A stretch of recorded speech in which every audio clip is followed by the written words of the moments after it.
So what a day in the market yesterday. It was a very good day. The market went risk on. We've gone from fear mode into greed mode, and hims and hers was flying, so we'll talk about that. Sofi was having an excellent day, so we'll also talk about that. I've also got an opportunity, which I think is, while we talk about stocks doing absolutely amazing, my portfolio is at all-time highs, I still am seeing a couple of opportunities in the market, and I'll also point out to you today an opportunity that I think is a big one. I think this stock has plenty, right now, I think the stock is probably has 100% upside without even factoring the growth that it's going to have in the next few years. That's how good of an opportunity it is. So we'll talk about that as well today. Hope you enjoyed the video. If you could, hit the like button. If you're new around here, subscribe. Let's get started. So we'll start off with Sofi stock in a second, but a little shout out. If you do want to join Trading 212, join with the link in the description. You'll get a free share worth up to £100. That's personally investing platform that I use. A lot of you guys have been using that at the moment. So if you want to start investing, there you go. So let's start with Sofi. What a day it had yesterday. The stock was up 11%. Pre-market today, it's even ticking up a little bit. By the time you guys see this video, you'll see if it opens up green or goes on another run. But yeah, we're back in the $10 range, which I would say is about time. It's about time Sofi started rallying up. Year to date, it's actually gone positive.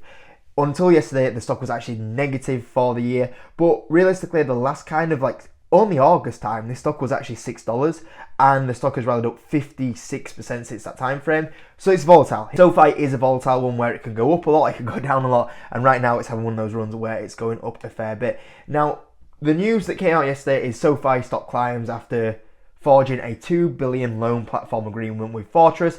Once again, really good news. It's a sign that Sofi is doing really well if it's making these sort of partnerships. Do I think this should have added about $1 billion onto the market cap? Probably not. I don't think it should have added $1 billion into the market cap, but I think it's just realization from the market like, hey, these Sofi guys are actually doing really well. They're making these agreements, they've been smashing the numbers.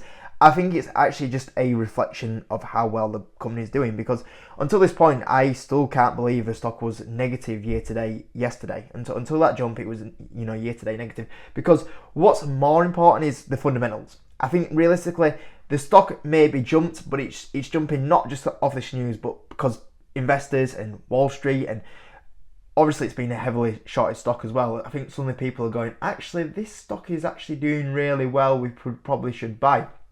And what we had right now is, everyone, when the stock was a $7 stock, $6 stock, and it was even there a couple of months ago, and everybody was going, it's a dead stock, it's a trash stock, and now everybody's queuing up the door to go buy at $10, which I saw this image the other day on X, and I thought, that is so true. I mean, I even go back to the days when I've covered this stock on the YouTube channel for about a year now, and I go back to some of the early days, and the amount of comments that were on those videos saying like, oh, Sofi is a terrible stock, and now we're up nearly 40% up on the position. It just makes me laugh, and there's some absolute belting comments on some of those videos. They're going to make really good posters at some point, but I won't do that until the stock's up 100%, which will be at $14, which realistically, I actually think Sofi could probably touch $14 in the next 12 months easy. So we might not have to wait too long for those posters. I tell you something, guys. Oh my days. There's that many good comments. I actually don't know which one to pick. I might have to. I'm really sorry, Andy P, but it might not actually be your comment that makes it to the poster this time. It might be someone else's, because there's some absolute belters. I say that now, they're gonna go delete all the comments on there. But the reason why Sofi is rallying up so much, I think, is just because people have realised fundamentally this company is moving into such an attractive place. When I started buying this stock around about a year ago, it was clear that the path to profitability was starting to kick on a little bit, and the revenue was increasing, and I knew within a year's time we'd probably be towards profitability and still continued revenue growth. And we're about to close in now in a profitable year of 173 million profitability, and the revenue has increased dramatically in that time frame. And if you look at what the potential revenue and profitability can be in the next 1 or 2 years, it's very exciting times, and people are now looking, going, you know what, Sofi is actually at 37 forward times earnings, and if you take out the jump before we've just basically been on, if you go back to when I've been buying the stock, there's a lot of people jumping on the stock now, but I said anything under 7 is a good buy. And if you actually go back to that point of view of when it was back a $7 stock, we were talking about Sofi where it was a 26 forward times earnings business, and when you're looking at a 26 forward times earnings business, and they've just kind of done these numbers here, and you look at the progress they've made. So if we look at the start of the year, analysts were expecting the EPS to be 0.05. So on the 19th of June 2024, analysts were expecting 0.05 of EPS positive. They've actually upgraded that now to 0.1. So the EPS has doubled from the analyst expectations. If you look at the revenue estimates, analysts were expecting 22% growth this year. Analysts are now expecting 17% growth this year, which it has gone down slightly, but that's because there was potential of more interest rate cuts. And that's the big thing, is like we talk about SoFi doing these numbers in a weak environment. Imagine when lending gets a lot bigger. Imagine when people are doing more personal loans, doing more insurance. This is SoFi not even in their peak time at the moment. Imagine when that does start coming back and you've got a company that's growing these sort of ranges, doing these profitability growth. And that's why I think the stock has finally started to kick on here, is that maybe there's some positive news on why it's kicking on.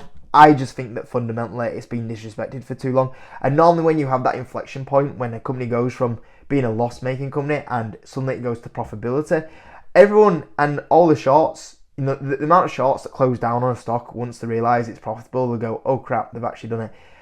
You've seen it with the likes of Palantir, for example. You've seen it with the likes of Uber, Hims and Hers, DraftKings. As soon as they start hitting that profitability, the shorts panic, and Wall Street suddenly it attracts a lot more investors once they can prove it. And I think that's what you have with SoFi. So I think you finally have SoFi kicking on, and I think realistically, yeah, SoFi in my opinion can end up being a $14 stock very easy anytime soon. But at the same time, it is volatile. Look at some of the movements here. It is very sharp movement. So at the same time, you could have a lot of upside here. At the same time, with the volatility, this stock can drop for no reason. 20-30%. So you might even get another chance to buy it at $7. That's all I will say on that one. So yeah, it was good to see it moving up a little bit at the moment. Anyway, Hims and Hers, another good day from Hims and Hers, up 10%. Year to date, back up 112%, which is really good. Remember, this stock is uninvestable at $3, guys. But yeah, back up to $20, which is obviously really good to see from Hims and Hers. Annoyingly, once again, it's news that I kind of didn't want to see. It's more talk about the GLP-1, which I don't want the company to be associated with that much anymore going forward. And once again, it was up 10% after the FDA reconsiders taking Eli Lilly's weight loss program they have at the moment, the injections they have, off the shortage list after they've just added it on. I get frustrated when the stocks when it's moving off these sort of news, is because I'd rather it move off fundamentals. This is just short term noise, and sure, it might help the financials in the short term, but there's too much noise around it. So I'll be glad when it's all over. But yeah, it moved up 10% because of that. I mean, I don't know why, because once again we talked about it. Hims and Hers don't provide a copycat of Eli Lilly's weight loss program that they have, so theirs is Novo, so I don't understand why it moves so much off it. It is what it is, and the stock is rallying up off it, so hey, it made my portfolio look good, whatever the case is. But I've got to say though, the point that I took away from it is that, at $20, I looked at the forward P of this company and I was like, Hims and Hers is actually still trading at like 57 times forward earnings, which, when you look at the progress that this company's made over the last few years from a revenue and profit point of view, when you look at the balance sheet that they have now, and when you look at the progress this company's made from a loss of 0.11 last year to 0.21, that's insane progress. When you look at the company that you're picking up here and they're growing at 58% year over year, you'd probably say that a 57 times forward earnings is probably cheap for a company like this. For that sort of growth and that profitability drive, it's going to grow into that valuation very quickly. And even at $20, I thought there's going to be a lot of volatility because of some short-term noise at the moment, which I'm not a big fan of.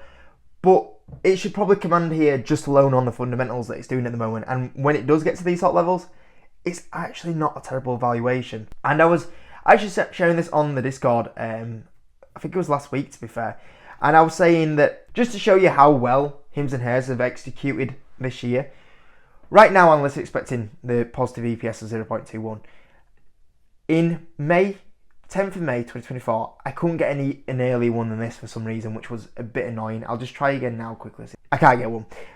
So from the 10th of May, this is even the start of the year, we're talking, like 4 months ago, the average EPS estimate was 0.13. At the start of the year, it was something like 0.5 or something.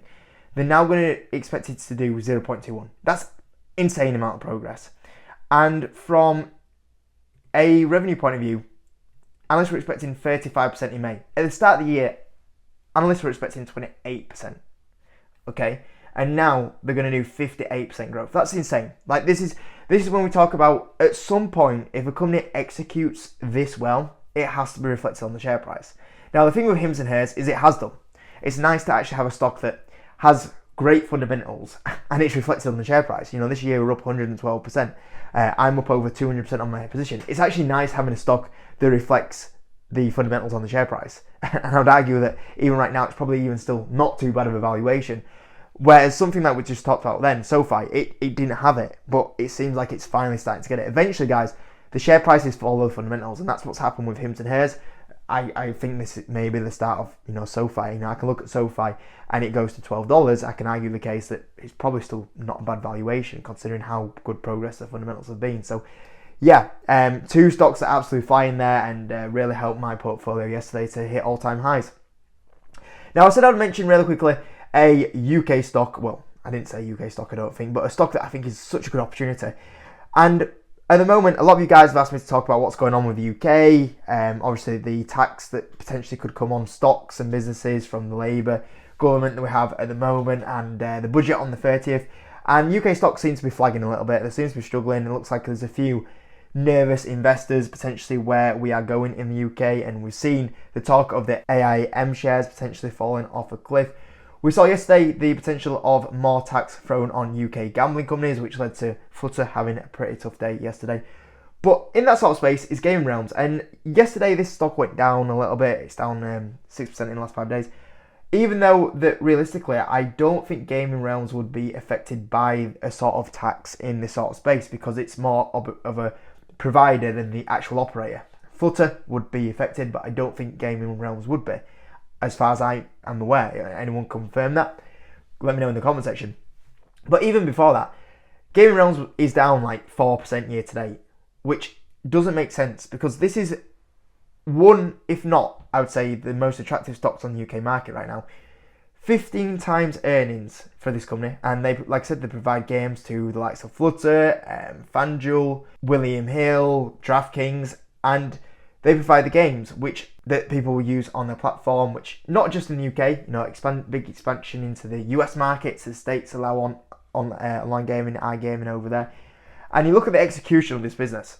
They've gone from 6, 11, 14, 18, 23, this year 27 million.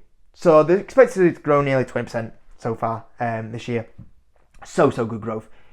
Net profit went from being unprofitable to a profitable company. 1 million, 3 million, 5 million, up to 8 million in profitability this year.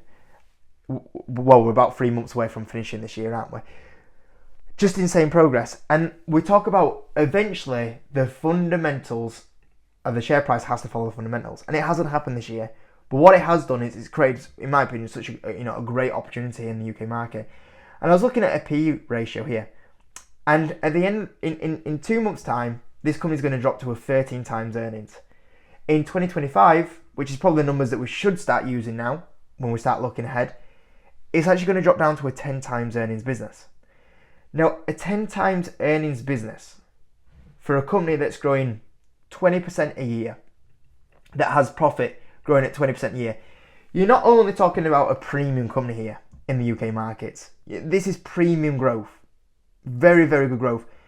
And the stock is going to be currently trading not even at market average valuations, below market average valuations. Right now, you should be talking about a company that's at least 20 times earnings. I would argue the case that Gaming Realm should be 30, 40 times earnings.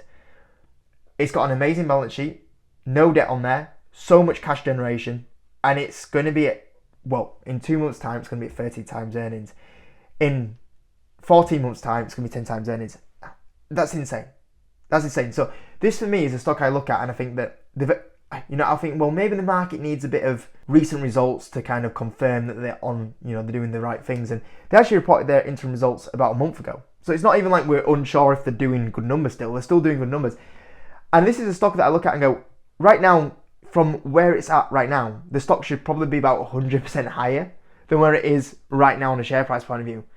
That's not even factoring the growth. We start thinking, well, if Game Realms can grow 15%, even 10%, I'm going to be really conservative, 10% a year going forward. even if they grow at them sort of rates, which I don't think they will do, because when you look at the opportunity of the iGaming in the US, they're easily going to grow, I think, 15% a year at least.